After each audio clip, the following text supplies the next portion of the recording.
স্ত্রী কখনো প্রিয় নারী হতে পারে না, কারণ স্ত্রীর অনেক ভুল। বেশিরভাগ লোককে যদি প্রশ্ন করা হয় আপনার জীবনে সবচেয়ে প্রিয় নারীকে, সম্ভবতই অনেকে উত্তর দেন মা।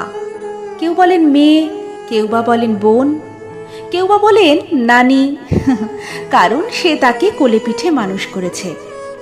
এমন অনেকগুলো সম্পর্কের কথা উঠে আসে।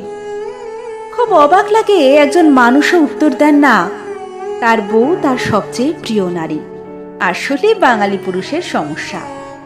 বউকে ভালোবাসি বললে মান সম্মান চলে যাবে, লোকে বউ পাগল বলবে, বউয়ের কাছে ছোট হয়ে যাবে, অথবা বাকি পুরুষদের সামনে মান ইজ্জত কমে যাবে।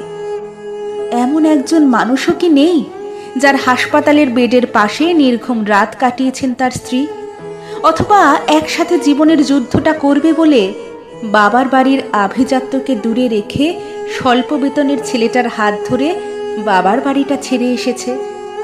শ্বশুরবাড়ির ঝাল তরকারিতে ভাত খেতে না পেরেও ফোনে বাবার বাড়িতে জানিয়েছে অনেক ভালো আছে।